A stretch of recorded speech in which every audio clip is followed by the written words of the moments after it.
Welcome back to BRN Test Drive. I'm James, and this is the 2025 Genesis G80. Now, I've been testing the G80 in its Sport Plus all-wheel drive trim, which basically means that this is the best Genesis G80 that money can buy. Now, this Genesis G80 is gonna cost you right around $89,000 Canadian, which, yes, is expensive, but pretty competitively priced to its German competitors. But it's definitely not an Audi or a BMW or a Mercedes, but that's kind of the point of the whole Genesis brand, I think. It's what you go with if you're tired of the styling, but you still want, something similar to the German brands, but you also want it to feel different. It's kind of one of these brands that's the same, but feels a lot different and acts a lot different. And it's done a great job at separating itself from something like the Hyundai brand. It is definitely now just a standalone luxury vehicle brand. But is it worth it? And is the Genesis G80 enough to keep up with its German competitors? And should you spend your money on it? Well, let's hop in and find out. All right, so let's get to driving this thing. Sport Plus mode. Let's rip it a bit. Oh yeah. Oh yeah.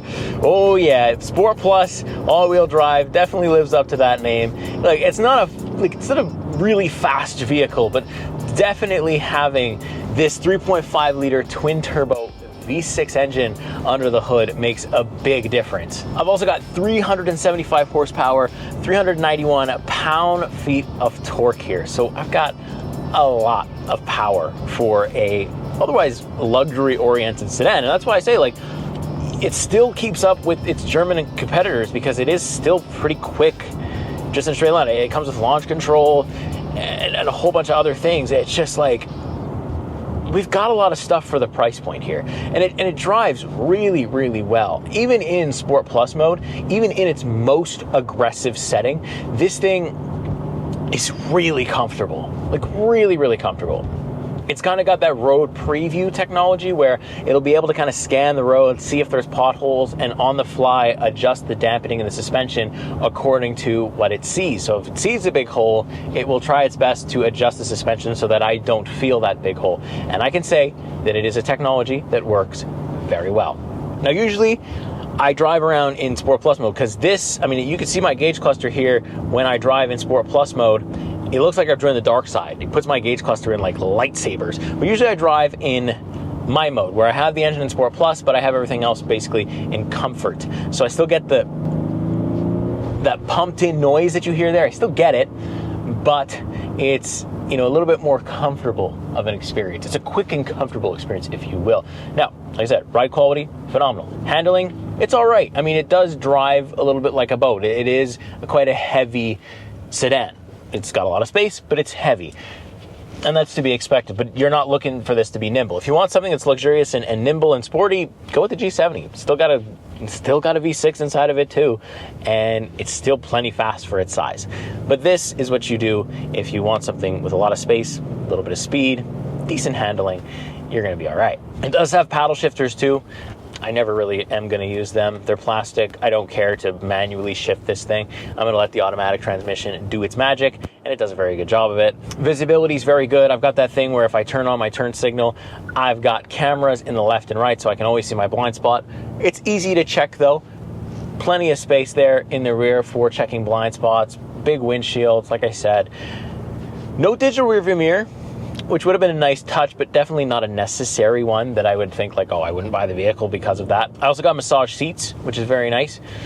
It will massage me after an hour as well. It'll kind of activate the lumbar support. So if I've been driving for an hour, it'll start to activate it and I'll get a little massage, and then it'll go off another hour. It'll do that. So again, very good on the road trip side. And it can be just as good to drive in just a normal parking lot because we do have all-wheel steering in this thing. I can turn the wheel and the rear wheels will kind of follow me around, and it makes a really good turning radius for an otherwise really big vehicle, and it's just a breeze to drive. And that's kind of what I evaluated the G80 on. It wasn't really how fast it was, how loud it was, and how sporty it was. It was how convenient is it, how luxurious is it, and also does it, is it worth $90,000 pretty much? And also does it compare to a Mercedes or a BMW well enough to maybe be considered? For me, I think it does. I think it's right there. I think it's a very solid platform. I think that if you want something that's different, this just feels different. It looks different. I mean, let's talk about the interior, right? I mean, how much red is too much red? That is really going to be the biggest question with this thing, because sometimes it's too much. Like some days when there's a lot of sun out and there's sun coming directly into my car, it's really red. But when it's like dark out, when it's dim, when the ambient light kind of gets activated, the red looks really cool. And it's one of those like two-tone things where it's like it doesn't always look good, and sometimes it is way too much red. I mean, look, even my steering column is red, for God's sakes. I mean, it's just red, red, red. And like, I like that it is red. I'm a red fan, but man, there's a lot of red. So further into the interior, I've got a nice steering wheel. Feels really good in my hand. I do like the red and black here on the steering wheel. Very nice touch. On the right-hand side, I've got phone controls, media controls, and like this BlackBerry kind of touch system. And then left-hand side, I've got my cruise control and the Elite lane centering assist. I mean, this thing will keep you dead center, and you barely have to put your hands on the wheel. You're supposed to, but you barely have to put your hands on the wheel when you're in this thing. It'll only really yell at you to put your hands on the wheel when it's doing a turn. Doesn't seem to be able to handle those too well. But if you're in a straight line on a highway and cruise control, it really didn't ask me to put my hands on the wheel at all. I've also got 2 sets of memory seat settings. I've got the ability to control the rear blind for the rear windshield from up here, which is very nice. And then the Genesis got kind of something I complained about in the G70. The G80 gets this nice one-piece screen that combines the gauge cluster and the infotainment display all into one nice looking slab of technology. I really like the look of it. I think it looks really clean, really high end, and it just adds to the luxurious feel. It just looks good. It just really looks good. The design language of kind of the infotainment and everything is really easy to read gauge cluster wise. It's not complicated at all. I can see my fuel economy very well, see my speed. I've got a heads up display for stuff like turn by turn direction if I want to as well. Speaking of fuel economy quickly, I've got 15.5 liters per 100 kilometer, but you will probably see much better numbers because I do a lot of city driving, and also I do a lot of idling because I have the car running while I'm filming it almost all the time, and I'm filming almost all week. But let's touch on the infotainment display. A very, very good system. I really enjoy it. It's a little bit complicated at first. There's a lot of tiles, a lot of things, but it has like a 3D setup where if you go into that, you can kind of fine tune and really figure out where you want to customize the car, what kind of settings you want to change. But long-term ownership though, I think you're going to be okay. I think you'll be able to figure it out, know where everything is. Wireless Apple CarPlay, wireless Android Auto as well as the built-in navigation. It's not Google or anything, but it's perfectly fine for what it is. And then we get onto our HVAC control. It's tri-zone, so I can control the rear one from here too. Heated and ventilated seats, massaging seats for the driver and passenger. No massage seats for the rear, which is a little weird because they kind of have that control suite back there. You would think that they had it, but there isn't. But front seat wise, very easy to use. If you're not going to give me physical buttons, this is the kind of integrated HVAC system that I require. It looks pretty good. It works very well. Tons of quick access buttons so I can kind of do my stuff the way I need to do it and not really be compromised on it and not have a terrible time using it. So that's really good. I don't really have any big complaints there. The only complaint I have is there's no perfume button. The I think it was the GV80 or the GV70, maybe both. In the top trims, they had a perfume button. I didn't get to try it, and I thought, oh, the G80, I'll be able to do it. There's no perfume here. I want to smell my vehicles. There's nothing, I can't do it. Because it didn't come with this. There's the one thing they missed for the interior, but overall, like up front, it looks very sleek. I like the way like the bolsters stiffen up when I'm in sport mode or when I go above 80 kilometers. When you're just pushing and accelerating, you can kind of feel the bolsters tightening, so you're not flying around in your seat or anything. It's a very good like feature. It feels very, very luxurious, very nice. There's no materials in here that feel like cheap. Center console wise is also very good. I've got a 360-degree camera that I can click, got my drive mode buttons. The one thing that I have done quite a bit is I've got this tuning knob that I can use if I don't want to touch the touchscreen while I'm driving. Very convenient thing to have, but I have accidentally going to touch my gear selector because they're both like the same size knob.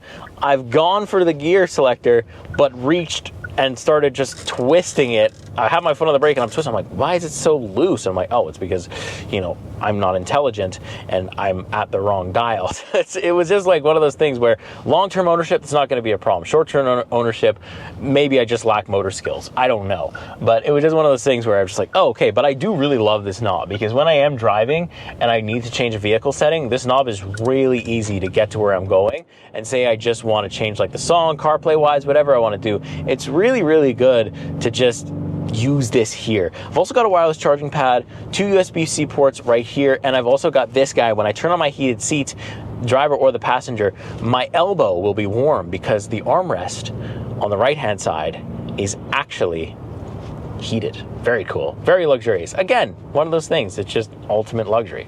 So as much as I'd probably prefer always to drive the vehicles that I review, there is an aspect where they might be good to be driven in, and the G80 is absolutely one of these vehicles. So let me park up shortly here, and let's hop in the back seat.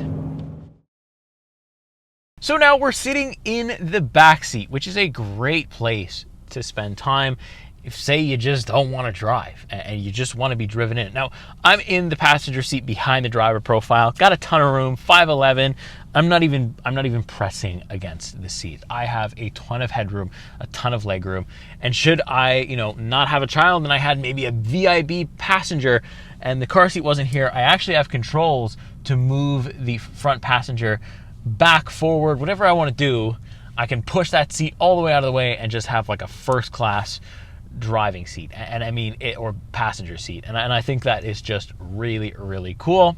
I like all the materials. I've got sun blocker, and if you want to block out the poor people, it will also dual as that function as well.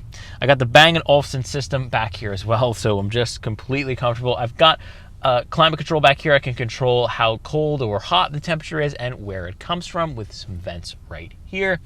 Excellent view of the sunroof. And I also got one more cool little party trick to show you. So if I pull this guy down, I have cup holders, very cool. I also have the button for the heated seat, so both of the left and right passengers will get it. The only thing is like, sure, I can control all this stuff right from here. And I've got storage here. I've also got a button for the rear window shade, which is absolutely fantastic when you have a child and she's trying to sleep, because you can just black out the back seat with these, you know, blockers. It really makes a difference. And I can also control that from the front seat as well. Very good.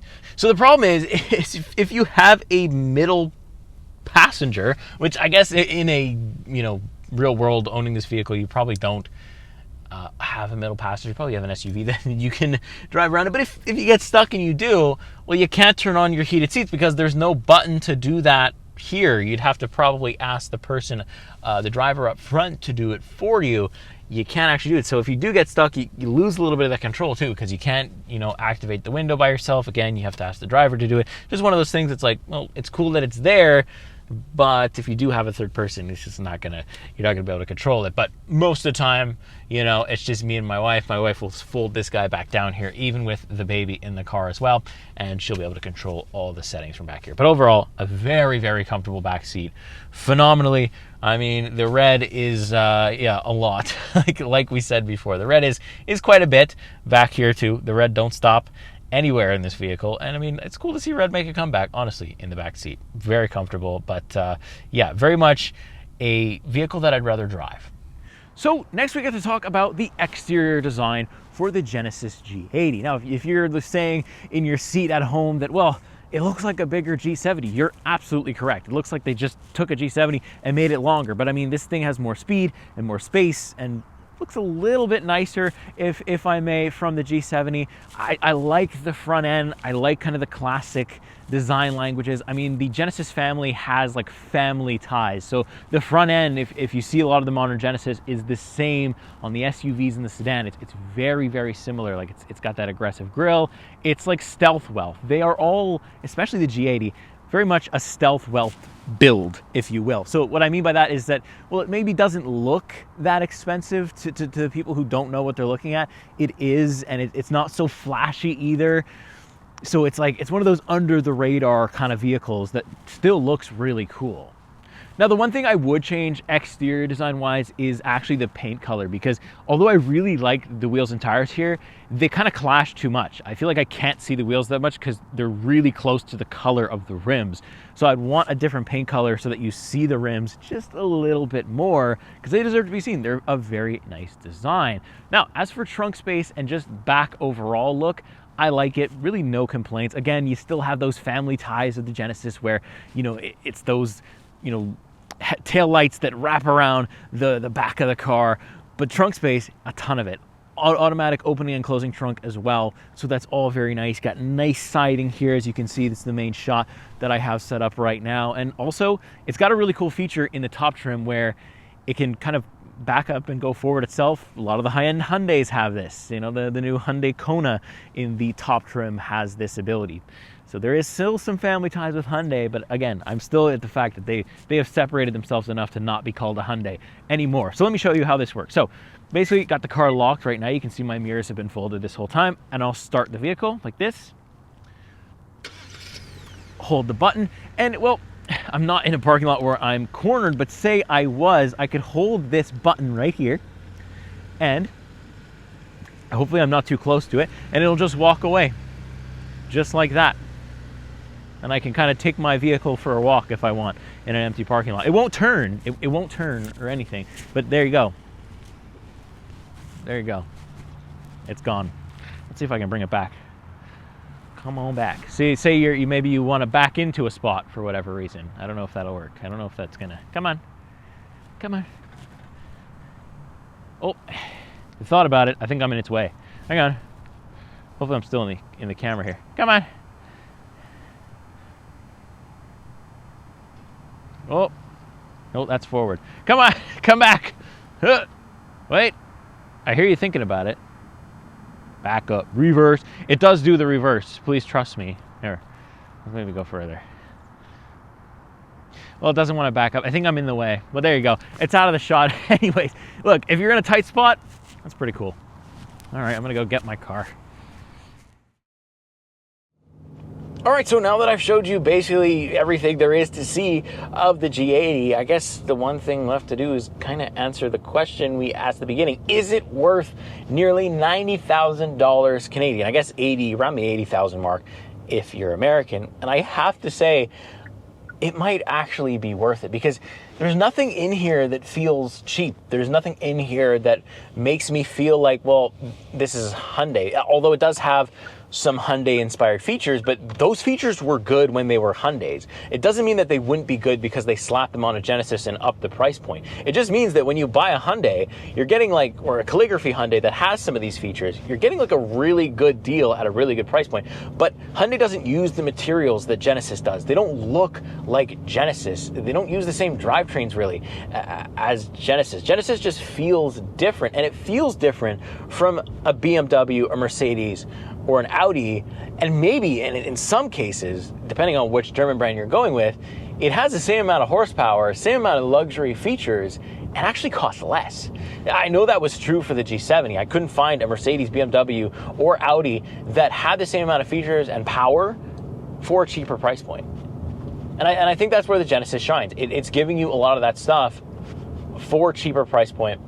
It feels different, it looks different, and if you just are tired of that and you just want to stand out maybe a little bit more, because you don't really see too many Genesis sedans on the road. The SUVs here in Quebec are kind of nuts. They're pretty much everywhere. But the sedans, not so much. And I think it's kind of a hidden gem. I think it's a diamond in the rough. I do. I think that maybe the red is a lot on the interior, right? I think that is, I would agree with you if you told me that. But other than that, it's a great package. I love the amount of room. I don't necessarily need it to be nimble, but I like the fact that it has the get up and go. I like that it has well over 300 horsepower. I like the twin turbo V6. There's not a lot to complain about here. I mean, I want the perfume.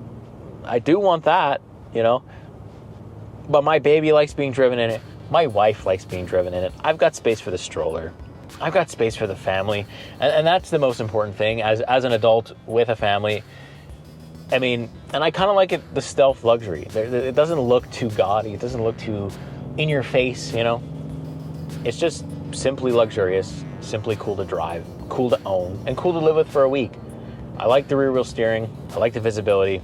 It's just a good brand, and it's done enough. I don't think it's a Hyundai, and I don't think it's a Kia. I think it's done enough to truly compete at this point. But again, a lot of you are going to say, no, it's not worth it right now, and it might be worth used on the used market. And if you told me that, well, you might be right too. If you get this thing at any price point, at any time, go ahead. You will be absolutely not disappointed. So now that everything's out of the way, if you like what you saw, make sure you like, let me know what you think. I want to really hear what you think. I want to hear what the owners think. If you guys own a Genesis G80, G70, even one of the SUVs, let me know what you think. What's the ownership been like?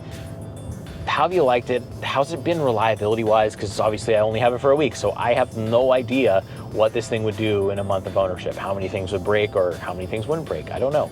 You guys have to tell me. So why the Genesis G80? Why would you consider buying one, and why would you not? Tell me everything. I want to hear from you in the comments. With that being said, make sure you like, subscribe. If you like what you saw here, I'll see you in the next week. See you in the next car. Take care.